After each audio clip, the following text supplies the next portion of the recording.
अनुच्छेद 110 गुण पूर्ति। किसी भी संसद को कार्यवाही चालू रखने के लिए 1/10 सदस्य का होना आवश्यक है। इसके अभाव में सभापति या अध्यक्ष सदन की कार्यवाही रोक देता है। रिमार्क्स। अध्यक्ष, उपाध्यक्ष, सभापति, उपसभापति तथा त्यागी इन्हें संसद के अधिकारी कहा जाता है। संविधान में संसदीय समिति। संसद को देश का बहुत सारा काम रहता है और उस काम को एक व्यक्ति कभी नहीं कर सकता। तो हमारे संविधान के अनुच्छेद 118 कहता है कि लोकसभा अध्यक्ष कार्यों को आसान बनाने के लिए अलग अलग कार्य हेतु अलग अलग सांसद का एक ग्रुप बना देगा और उन्हें ग्रुप वाइज काम बांट देगा। इन्हीं ग्रुप को हम समिति कहते हैं। ग्रुप दो तरह के होते हैं। संसदीय समिति। अनुच्छेद 118 गठन अध्यक्ष। अस्थाई वित्तीय समिति, विभागीय समिति, जांच समिति, जनता की समस्या। नंबर 4 सदन समिति, नियम कानून कार्य मंत्रणा। नंबर 5 अन्वेषण समिति SC/ST। नंबर 6 सेवा समिति, वेतन भत्ता आवास। और तदर्थ या अस्थायी एडहॉक प्रवर, संयुक्त प्रवर। नंबर 2 संसदीय संयुक्त संसदीय। अस्थायी स्टैंडिंग। यह प्रत्येक वर्ष गठित होती है और इसका कार्यकाल 1 वर्ष का होता है। इस गठन लोकसभा अध्यक्ष करते हैं। अस्थायी समिति 6 प्रकार की होती है। नंबर 1 वित्तीय समिति। यह समिति पैसे की जांच करती है। 3 प्रकार की होती है। नंबर 1 प्राक्कलन आकलन। स्थापना 1950। इसका गठन 1950 में हुआ था। इसमें केवल लोकसभा के 30 सदस्य होते हैं, जो राज्यसभा का कोई सदस्य नहीं होता। यह सबसे बड़ी अस्थायी समिति है और इसमें कोई भी मंत्रिमंडल का सदस्य नहीं हो सकता है। इसको बजट के बाद लाया जाता है। नंबर 2 लोक लेखा समिति 1921। जनता का पैसा गलत जगह उपयोग नहीं हो, इसके लिए लोक लेखा समिति का गठन किया जाता है। इस समिति का गठन 1921 के अधिनियम जिस माल्य मिंटू सुधार के नाम से जाना जाता है, इसके तहत किया गया। यह प्राक्कलन समिति के द्वारा निकाले गए धन की जांच करती है। इसमें लोकसभा से 15 तथा राज्यसभा के 7 सदस्य, कुल 22 सदस्य होते हैं। 1967 में एक परंपरा लाई गई जिसमें कहा गया कि लोक लेखा समिति जो धन की जांच करेगी उसका अध्यक्ष विपक्ष का नेता रहेगा। इसे प्राक्कलन समिति की जुड़वा बहन या ट्विन सिस्टर कहते हैं। या क्या की रिपोर्ट की जांच करती है। लोक लेखा समिति अपनी रिपोर्ट लोकसभा अध्यक्ष को देती है। नंबर 3 लोक या सरकारी उपक्रम समिति 1964। इस समिति का गठन 1964 में की गई। इसका काम सरकारी कंपनी जैसे NTPC, group D, BSNL, ETC company की जांच करती है। नंबर 2 विभागीय समिति। विभागीय समिति कई प्रकार की होती है। अलग अलग विभागों की कुछ विभागीय समिति होती है। नंबर 3 जांच समिति। जांच समिति में जनता की समस्याओं की जांच के लिए एक समिति बनाई जाती है और उसको लोकसभा के अध्यक्षों को बताती है कि जनता ये सभी समस्या है, इस प्रकार का विधेयक बनाना चाहिए। नंबर 4 सदन समिति। इस सदन समिति की कई समितियां होती है और इसका काम सदन के नियम कानून बनाना और विधेयक को कितने दिन पर पारित करा लेना है, इसके लिए समय का निर्धारण करना इसी समिति का कार्य है। नंबर 5 अन्वेषण समिति। इस समिति का काम मुख्य कार्य SC/ST के बारे में जांच करना होता है। नंबर 6 सेवा समिति। इसका कार्य संसद का वेतन भत्ता आवास निर्धारण करना है। अस्थायी समिति या तदस्थ समिति। अस्थायी तदस्थ समिति। नंबर 1 प्रवर। नंबर 2 संयुक्त प्रवर। संसदीय। नंबर 1 संसदीय और नंबर 2 संयुक्त संसदीय JPC। इसका गठन विशेष काम के लिए विशेष परिस्थितियों में किया जाता है। जब काम पूरा हो जाता है तो काम को पूरा हो जाने के बाद इस समिति को भंग कर दिया जाता है। इसी कारण इसे हम अस्थायी समिति के नाम से जानते हैं। यह 2 प्रकार की होती है, प्रवर और संसदीय समिति। नंबर 1 प्रवर समिति। जब कभी भी किसी विधेयक में बहुत ज़्यादा विवाद हो जाए तो विधेयक पर विवाद को सुलझाने के लिए अध्यक्ष प्रवर समिति का गठन कर देते हैं। यह समिति किसी भी विधेयक की बहुत ही गहराई से जांच करती है ताकि वह विधेयक की गहन जांच करे। जैसे CAA। यह कमेटी 3 माह के अंदर उसकी खामियां और सुधार का रिपोर्ट अध्यक्ष को सौंप देती है। 2 तरह से इसका गठन किया जाता है। नंबर 1 अगर लोकसभा सीट के लिए अलग अलग, राज्यसभा के लिए अलग अलग हो तो उस प्रवर समिति कहते हैं। लोकसभा 30, राज्यसभा 30। नंबर 2 अगर दोनों मिलाकर हो तो इसे संयुक्त प्रवर कहते हैं। लोकसभा 30 और राज्यसभा 15। नंबर 2, संसदीय समिति। इस समिति का काम किसी घोटाले की जांच करना है, जैसे बोफोर्स राफेल घोटाला की जांच। नंबर 1, यदि दोनों सदनों का गठन अलग अलग हुआ हो तो उसे संसदीय समिति कहते हैं। लोकसभा 30, राज्यसभा 30। नंबर 2, यदि दोनों को मिलाकर गठन किया गया हो तो इसे संयुक्त समिति कहते हैं, जेपीसी कहते हैं। लोकसभा 30 और राज्यसभा 15, टोटल 45। संसद की कार्यवाही 11 AM से 6 PM। संसद की कार्यवाही 11 से 12 प्रश्नकाल, 12 से 1 शून्यकाल, 1 से 2 लंच, 2 से 3 चर्चा प्रस्ताव, विशेषाधिकार, ध्यानाकर्षण, स्थगन प्रस्ताव, धन्यवाद, निंदा, अविश्वास प्रस्ताव। संसद जब काम शुरू किया शुरू करता शुरू किया और जब उसका कार्य बंद नहीं हुआ हो, इसी बीच समय को संसद कार्यवाही कहते हैं। इस खंड को 2 भाग में बांटे हैं। नंबर 1, प्रश्नकाल 11 से 12 AM और नंबर 2, शून्यकाल 12 से 1 PM। प्रश्नकाल 11 से 12 AM। यह नाम ही स्पष्ट है, इसमें प्रश्न पूछे जाते हैं। इस प्रश्न काल में जो भी प्रश्न पूछे जाते हैं उन्हें कम से कम 10 दिन पहले सूचना संसद के अधिकारी महासचिव को दी जाती है। इसमें 4 तरह के प्रश्न पूछे जाते हैं। इसमें 3 तरह के प्रश्न संसद मंत्री से पूछता है। नंबर 1, तारांकित प्रश्न, ओरल। इसमें मौखिक प्रश्न पूछे जाते हैं। इसमें एक दिन में 20 प्रश्न पूछ सकते हैं और एक सदस्य अधिकतम 5 प्रश्न पूछ सकते हैं। इसमें स्पष्टीकरण के लिए पूरक प्रश्न भी पूछे जा सकते हैं। नंबर 2, तारांकित, रिटेन। इसमें लिखित प्रश्न पूछे जाते हैं और एक दिन में 230 प्रश्न पूछे जा सकते हैं। नंबर 3, बल्क सूचना प्रश्न। इसमें 10 दिन से कम दिनों की सूचना दे सकते हैं। इसका जवाब ओरल मिलता है। नंबर डी, गैर सरकारी सदस्य से पूछे जाने वाले प्रश्न। जरूरी नहीं कि मंत्री ही प्रश्न पूछे, जो मंत्री नहीं है अर्थात गैर सरकारी, उन्हें भी प्रश्न पूछ सकते हैं कि आप अपने क्षेत्र में कौन सा कार्य किए हैं। नंबर 2, शून्यकाल 12 से 1, 0 आवर। इसमें बिना सूचना दिए ही प्रश्न पूछे जाते हैं। सबसे ज़्यादा हंगामा शून्यकाल में होता है। भारतीय मीडिया ने इसका नाम 1962 में शून्यकाल रख दिया। लंच 1 PM से 2 PM। संसद में भोजन IRCTC उपलब्ध कराती है। नोट, लंच के बाद संसद को बोलने का मौका दिया जाता है। जिन्हें मौका नहीं मिला है, संसदीय प्रस्ताव 2 PM से 6 PM। लंच के बाद 2 PM से 6 PM के बीच का समय होता है। इसमें विभिन्न चर्चाएं तथा प्रस्ताव लाए जाते हैं। नंबर 1, विशेषाधिकार प्रस्ताव। यह प्रस्ताव कोई भी संसद का सदस्य ला सकता है। यह तब लाया जाता है जब कोई मंत्री उसे अधूरी जानकारी या फिर मंत्री जानकारी छुपा लिया हो, तो इसके खिलाफ विशेषाधिकार प्रस्ताव लाया जाता है। यह अध्यक्ष की सहमति से लाई जाती है और अध्यक्ष को पूरी जानकारी देनी होती है। नंबर 2, ध्यानाकर्षण प्रस्ताव। यह प्रस्ताव कभी भी कोई सदस्य ला सकता है। लोकहित, सार्वजनिक विषय पर संबंधित मंत्री को सूचित करने के लिए लाया जाता है।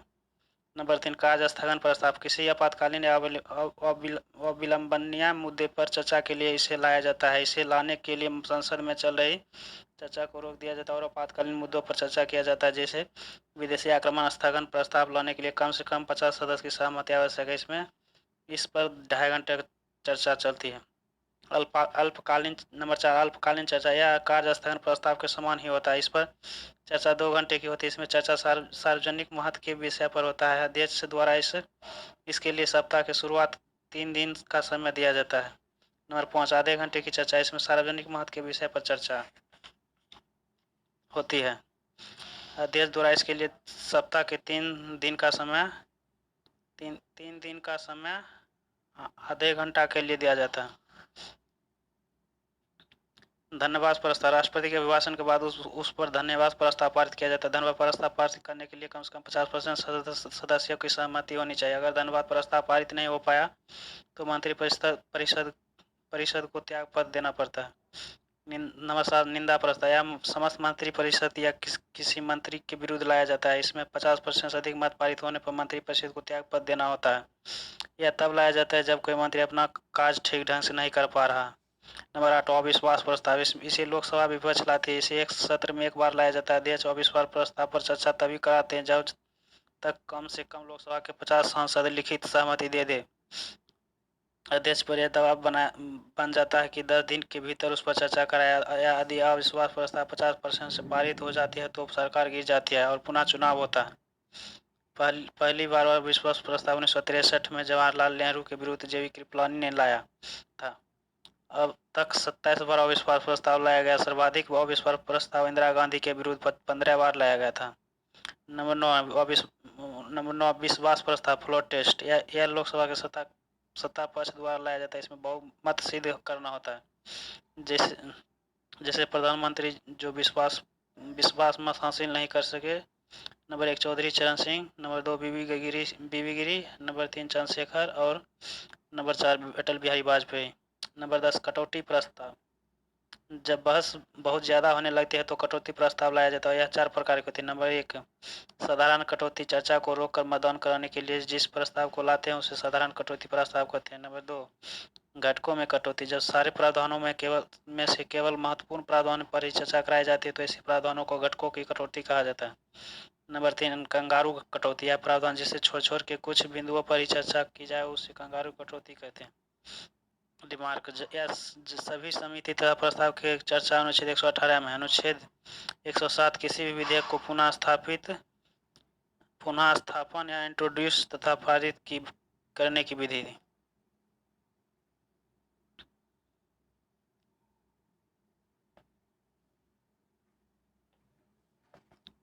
कानून बनाने के पहले उसकी उसकी रूपरेखा तैयार करती है। उसे ड्राफ्टिंग मसौदा कहते हैं।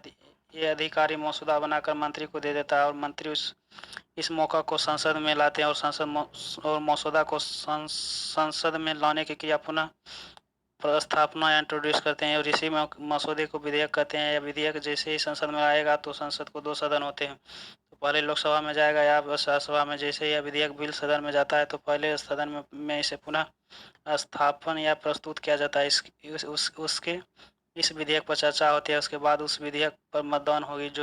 जब मतदान हो जाएगा तो एक देश सदन से विधेयक पारित हो जाएगा, फिर उस दूसरे सदन में भेजा जाएगा, फिर वहाँ प्रस्तुत किया जाएगा तो उस पर भी चर्चा होगी, उस पर भी मतदान होगा। मतदान होने के बाद विधेयक पारित हो जाएगा और इस प्रकार कच्चा मसौदा जो संसद में आया है और पारित होने के बाद उसे बिल या विधेयक कहते हैं, जैसे CAB कैब।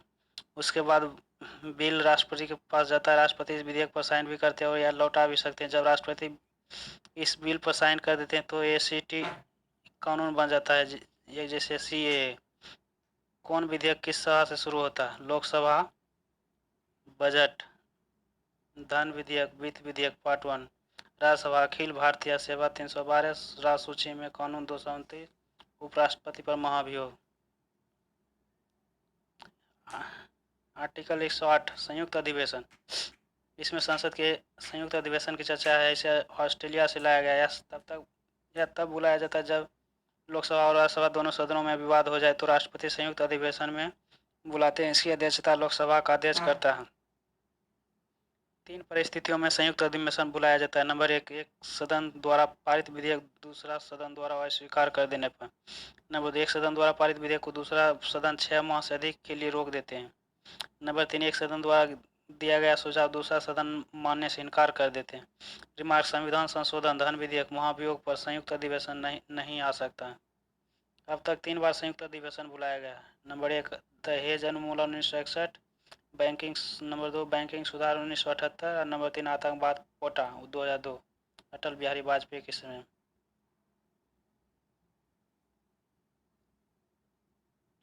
संयुक्त अधिवेशन लोकसभा का संख्या बल अधिक होती है जिस कारण विधेयक लोकसभा की इच्छा अनुसार हो जाता है।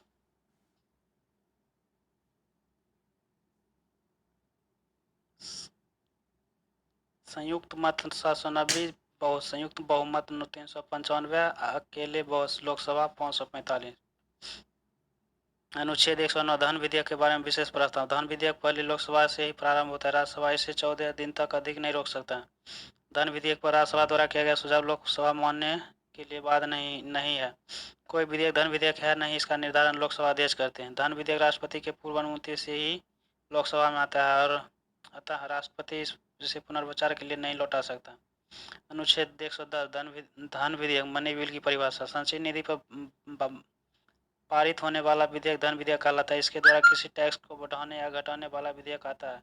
सरकार का ऋण भी धन विधेयक में आता है। नोट, जुर्माना, लाइसेंस, स्थानीय टैक्स धन विधेयक नहीं है। अनुच्छेद 111 विधेयक पर राष्ट्रपति की अनुमति। किसी भी विधेयक पर राष्ट्रपति 3 प्रकार की प्रतिक्रिया देती है। नंबर 1, अत्यंतकारी वीटो। इसके द्वारा राष्ट्रपति विधेयक को रद्द कर देते हैं। 42वें संविधान संशोधन 1976 संशोधन द्वारा यह समाप्त कर दिया गया। नंबर 2, लीलमकारी वीटो। इसके द्वारा राष्ट्रपति विधेयक को एक बार पुनर्विचार के लिए लौटा सकते हैं। नंबर 3, जेबी वीटो। इसके द्वारा राष्ट्रपति विधेयक पर हस्ताक्षर नहीं करते हैं, जैसे डाक संशोधन विधेयक पर ज्ञानी जैल सिंह ने। रिमार्क, वैसे में राष्ट्रपति निलंबनकारी वीटो के तहत विधेयक को पुनर्विचार के लिए लौटाते हैं तो उस विधेयक को अधिक बहुमत से पारित करके भेजा जाता है, जिसे क्वालिफाइड वीटो कहते हैं। अनुच्छेद 112 बजट। इसमें बजट शब्द की चर्चा है। बजट का अर्थ होता है चमड़े का थैला।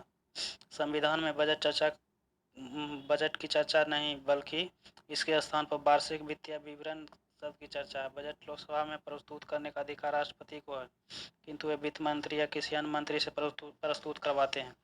बजट में केवल इस बात की चर्चा की जाती है कि कौन कौन से विकासात्मक कार्यों को करना है। बजट में एक वर्ष के राजस्व, आय, प्रतिक्रिया, रेसिप्ट तथा व्यय, खर्च की चर्चा होती है। इसे आम बजट या संघीय बजट भी कहते हैं। यह वित्त मंत्री का केवल भाषण मात्र होता है। इससे धन नहीं निकलता है। अंतरिम बजट। इसे चुनावी वर्ष में लाया जाता है। लेखानुदान। इसे चुनावी वर्ष में लाया जाता है। अंतरिम बजट में 2014, 2019, 2024 यह कुछ महीनों के लिए होता है, न कि पूरे वर्ष के लिए। इसमें अंतरिम बजट, इसमें आय, राजस्व तथा व्यय खर्च दोनों की चर्चा होती है। इस अंतरिम बजट इसे मिनी बजट कहते हैं। लेखानुदान, इसे चुनावी वर्ष में लाया जाता है, जैसे 2014, 2019, 2024। यह कुछ महीनों के लिए होता है, न कि पूरे वर्ष के लिए। इसमें केवल व्यय की चर्चा होती है। इसे एडवांस भुगतान कहते हैं। इसकी चर्चा अनुच्छेद 116 में। इसके लिए विनियोग विधेयक आवश्यकता नहीं है।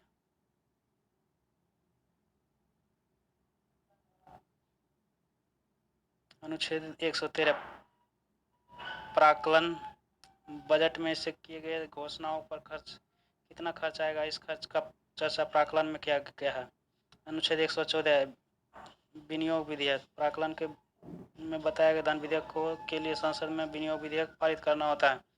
जब तक विनियोग विधेयक पारित न हो जाए तब तक धन नहीं निकाला जा सकता है। इसी कारण संसद को राष्ट्रीय कोष धन का रक्षक कहा जाता है। अनुच्छेद 115 अतिरिक्त अनुपूरक अनुदान। विनियोग विधेयक द्वारा दिया गया धन महंगाई के कारण कम पड़ जाता है, जिस कारण काम रुक जाता है, तो अथा काम पूरा करने के लिए अतिरिक्त धन को अतिरिक्त अनुदान नामक विधेयक से लिया जाता है, जैसे पाटलिपुत्रा में बनने वाला दीघा पुल। बजट में कटौती प्रस्ताव। बजट के मांग को कम करने के लिए बजट पर कटौती प्रस्ताव लाया जाता है। यह 3 प्रकार के होते हैं। नंबर 1, नीतिगत कटौती। इसके द्वारा बजट को अस्वीकार कर दिया जाता है। अनुदान के रूप में 1 रुपया दिया जाता है। अर्थगत कटौती। इसके द्वारा बजट को कुछ भाग कम कर दिया जाता है। नंबर 3, सांकेतिक कटौती।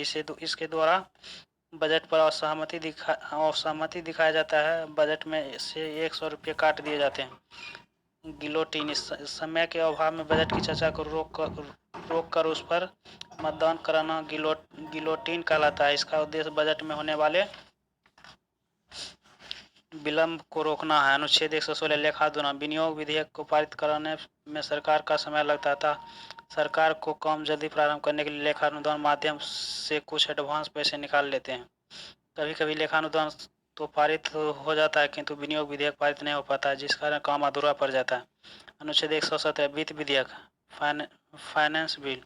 आगामी वर्ष में किया जाने वाला विकासात्मक कार्य के वित्त विधेयक कहलाता है। वित्त विधेयक लोकसभा या राज्यसभा दोनों सदन में प्रस्तुत होते हैं। कैटेगरी है अनुच्छेद 117 के 1, राष्ट्रपति के पूर्व अनुमति। केवल लोकसभा से प्रारंभ, राज्यसभा अस्वीकार कर सकती है।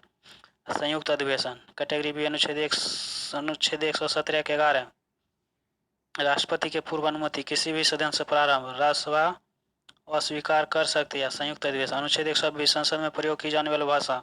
सदन में केवल हिंदी या अंग्रेजी का प्रयोग हो सकता है। यदि किसी सांसद के ये दोनों भाषा न आए तो अध्यक्ष या सभापति की अनुमति लेकर अपनी क्षेत्रीय भाषा में बोल सकते हैं। अनुच्छेद 121 संसद जजों को आचरण कार्य प्रणाली ईटीसी पर चर्चा नहीं कर सकता है, किंतु उन पर महाभियोग लगा सकता है। अनुच्छेद 122 न्यायालय द्वारा संसद की कार्यवाही की जांच नहीं की जाएगी, किंतु विधेयक संवैधानिक है या नहीं इसकी जांच की जा सकती है। अनुच्छेद 123 राष्ट्रपति का अध्यादेश जब संसद का कोई सत्र नहीं चल रहा हो तो कोई आपातकालीन कानून की जरूरत हो, मंत्रिमंडल की सिफारिश पर राष्ट्रपति को अस्थायी कानून बना देते हैं, जिसे अध्यादेश कहते हैं। अध्यादेश अस्थायी कानून है। राष्ट्रपति अध्यादेश को कभी भी वापस ले सकते हैं। एक राष्ट्रपति चाहे जितनी बार अध्यादेश ला सकते हैं। अध्यादेश का अधिकतम अंतराल 6 माह का होता है। यदि इस 6 माह के बीच कोई सत्र प्रारंभ हो जाए तो अध्यादेश का शक्ति मात्र 42 दिन रह जाती है। अध्यादेश को अस्थायी कानून बनाने के लिए 42 दिन या 6 महीने के भीतर संसद द्वारा पारित करना होगा, अन्यथा अध्यादेश समाप्त हो जाएगा। अनुच्छेद 213 में राज्यपाल का अध्यादेश है। दोनों के अध्यादेश को अनुच्छेद 13 के द्वारा न्यायिक समीक्षा जुडिशियल रिव्यू किया जा सकता है। अध्यादेश आंतरिक रूप से लोकतंत्र के प्रतिकूल है। सर्वोच्च न्यायालय उच्चतम न्यायालय अनुच्छेद 124 इसमें सुप्रीम कोर्ट एससी की गठन की चर्चा है। सुप्रीम कोर्ट में 13 जज, एक चीफ जस्टिस ऑफ इंडिया, 33 जज और एक चीफ जस्टिस होता। कुल मिलाकर 34 जज बैठे हैं। सुप्रीम कोर्ट में जज बनने के किसी हाई कोर्ट में 5 साल जज या 10 साल वकील होना चाहिए। राष्ट्रपति की नज़र में राष्ट्रपति की नज़र में कानून का अच्छा जानकार होना चाहिए। सुप्रीम कोर्ट में जजों की नियुक्ति राष्ट्रपति करते हैं। जज की नियुक्ति के समय राष्ट्रपति मुख्य न्यायाधीश सीजेआई से सलाह लेते हैं। मुख्य न्यायाधीश मुख्य न्यायाधीश की नियुक्ति के समय राष्ट्रपति कोलोजियम से सलाह लेते हैं। नोट: सुप्रीम कोर्ट के 5 सीनियर जजों को कोलोजियम कहते हैं। जजों को हटाने के लिए महाभियोग जैसी प्रक्रिया लाई जाती है। अब तक किसी भी जज पर महाभियोग द्वारा हटाया नहीं गया। सुप्रीम कोर्ट के जज रामास्वामी के विरुद्ध महाभियोग लाया था, किंतु पारित नहीं हो सका। सुप्रीम कोर्ट के जज 65 वर्ष तक कार्यरत रहते हैं। यह अपना त्याग पर राष्ट्रपति को दे। अनुच्छेद 125 जजों का वेतन जजों का संचित निधि से वेतन दिया था, इसमें कटौती नहीं की जा सकती। मुख्य न्यायाधीश को 2,80,000 तथा न्यायाधीश को 2,50,000 दिया जाता है। अनुच्छेद 126 यह मुख्य न्यायाधीश अनुपस्थित रहता है तो 33 जजों में से एक ही को अस्थायी मुख्य न्यायाधीश बना देते हैं, जिसे कार्यकारी मुख्य न्यायाधीश कहते हैं। इसका वेतन, भत्ते तथा शक्तियां मुख्य न्यायाधीश के बराबर ही रहती है, क्योंकि यह अस्थायी रहता है। अनुच्छेद 127 एड हॉक या तदर्थ न्यायाधीश, इसका अर्थ होता है इस उद्देश्य के लिए तदर्थ न्यायाधीश को तब बुलाया जाता है जब सुप्रीम कोर्ट में जजों की संख्या कमी हो जाए। एडहॉक जज को लाने का सिफारिश सीजेआई करते हैं। इस सिफारिश के आधार पर राष्ट्रपति 25 हाईकोर्ट के मुख्य न्यायाधीश से सलाह लेकर एडहॉक को नियुक्ति करती है। इसकी शक्ति सुप्रीम कोर्ट के बराबर होती है, किंतु यह अस्थायी होता है। अनुच्छेद 128 जब एडहॉक जज उपलब्ध नहीं हो पाते हैं तो सेवानिवृत्त जज को लाया जाता है। अनुच्छेद 129 सुप्रीम कोर्ट अभिलेख न्यायाधीश नजीर को कार्य करती है, अर्थात सुप्रीम कोर्ट का निर्णय किसी अन्य मुकदमे में भी उदाहरण के रूप में प्रस्तुत किया जाता है ताकि न्याय जल्द मिल जाए। अनुच्छेद 130 सुप्रीम कोर्ट का स्थान सुप्रीम कोर्ट दिल्ली में है, किंतु मुख्य न्यायाधीश के कहने पर राष्ट्रपति इसका खंडपीठ ब्रांच किसी अन्य शहर में खोल सकते हैं। अनुच्छेद 131 सुप्रीम कोर्ट का प्रारंभिक या मूल अधिकारिता, इसके अंतर्गत वैसे मामले को रखते हैं जो केवल सुप्रीम कोर्ट ही सुलझाया जा सकता है। इसमें 3 प्रकार के मुकदमे आते हैं। नंबर 1 केंद्र राज्य विवाद, नंबर 2 राज्य विवाद, नंबर 3 केंद्र और एक और केंद्र और उसके साथ कुछ राज्य तथा दूसरी ओर कुछ अन्य राज्य। नोट: राष्ट्रपति तथा उपराष्ट्रपति के विवाद सीधे सुप्रीम कोर्ट जाता है, किंतु इसे मूल अधिकारिता में शामिल नहीं करते हैं, क्योंकि इसकी चर्चा अनुच्छेद 71 में है। अनुच्छेद 132 सुप्रीम कोर्ट हाई कोर्ट से सुप्रीम कोर्ट में अपील करने का अधिकार। अनुच्छेद 137 न्यायिक पुनरावलोकन, अर्थात सुप्रीम कोर्ट अपने ही फैसले बदल सकते हैं। जैसे सुप्रीम कोर्ट के चंपाकम दोराय राजन मामला 1960 तथा बेरुबरी मामला 1960 में प्रस्तावना का संविधान का अंग नहीं माना गया, किंतु केशवानंद भारती मामला 1973 में सुप्रीम कोर्ट ने न्यायिक पुनरावलोकन का प्रयोग करने के लिए फैसले को बदल दिया और प्रस्तावना का संविधान का अंग मान लिया और कहा कि संसद इसमें संशोधन कर सकती है। साथ ही सुप्रीम कोर्ट ने मूल ढांचा का से ध्यान दिया और कहा कि यह संसद ऐसा कोई परिवर्तन नहीं कर सकता जिससे कि संविधान का मूल ढांचा प्रभावित हो। इसी कारण आज अनुच्छेद केवल 395 ही है। इसमें ABCD करके जोड़ा गया। अनुच्छेद 139 इसे मूल अधिकार के अलावा किसी अन्य मामले में रीट निकालना हो तो सुप्रीम कोर्ट अनुच्छेद 32 का प्रयोग करके अनुच्छेद 139 का प्रयोग करती है। जैसे सरकारी मास्टर परमादेश रीट जारी करता है तो अनुच्छेद 32 के तहत होगा, जबकि रेलवे के किसी कर्मचारी फरमादेश रीट जारी करना हो तो अनुच्छेद 39 के तहत जारी होगा। अनुच्छेद 148 सुप्रीम कोर्ट का निर्णय भारत के सभी न्यायालय, सभी अधिकारी तथा सभी नागरिकों के लिए बाध्य है। यदि कोई व्यक्ति न्यायालय के बात को नहीं मानता है तो उसे अवमानना समझ कर न्यायालय दंडित कर देगा। अनुच्छेद 143 राष्ट्रपति किसी मुद्दे पर सुप्रीम कोर्ट से सलाह मांग सकते हैं, लेकिन उस सलाह को मानने के लिए राष्ट्रपति बाध्य नहीं है। इसी कारण सुप्रीम कोर्ट भी हर मुद्दे पर सलाह देने के लिए बाध्य नहीं है। 1993 में राष्ट्रपति डॉक्टर शंकर दयाल शर्मा ने बाबरी मस्जिद राम जन्मभूमि मामले पर सलाह मांगा, किंतु न्यायालय ने कोई सलाह नहीं दिया था, सलाह देने से मना कर दिया। सुप्रीम कोर्ट संविधान का अंतिम व्याख्या करता है। सुप्रीम कोर्ट एक निष्पक्ष तथा स्वायत्त संस्था है। यह अपनी निष्पक्षता बनाए रखने के लिए यह अपनी सभी नियुक्तियां स्वयं करती है, सुप्रीम कोर्ट द्वारा नहीं कराती। सुप्रीम कोर्ट के कर्मचारियों को पदोन्नति, निलंबन या स्थानांतरण स्वयं सुप्रीम कोर्ट करती है। सुप्रीम कोर्ट के कर्मचारी तथा जजों के वेतन संचित निधि से दिया जाता है, जिसे संसद कटौती नहीं कर सकती। CAG कंप्ट्रोलर ऑडिटर जनरल, नियंत्रक एवं लेखा महापरीक्षक। कैग की चर्चा अनुच्छेद 148 से 151 तक है। अनुच्छेद 148 में कैग की पद की चर्चा। कैग की नियुक्ति प्रधानमंत्री की सलाह पर राष्ट्रपति करते हैं। कैग 65 वर्ष आयु या 6 वर्ष का कार्यकाल तक अपने पद पर रहता है। यह राष्ट्रपति के प्रसाद प्रयत्न नहीं होते, बल्कि इन्हें हटाने के लिए महाभियोग जैसी प्रक्रिया लानी होती है। कैग अपना त्याग पद राष्ट्रपति को देते हैं। मंत्रिपरिषद का कोई भी सदस्य कैग नहीं हो सकता। अनुच्छेद 149 इसमें कैग की शक्ति की चर्चा है। कैग भारत के लेखा विभाग का प्रधान होता है, अर्थात केंद्र या राज्य सरकार द्वारा किसी भी खर्च का जांच कैग कर सकते हैं। अनुच्छेद 150 कैग केंद्र तथा राज्य दोनों की जांच कर सकता है। अनुच्छेद 151 कैग केंद्र तथा राज्य की जांच की रिपोर्ट राष्ट्रपति को सौंपते हैं। जैसे रिमार्क, कैग की रिपोर्ट लोक लेखा समिति जांच करती है।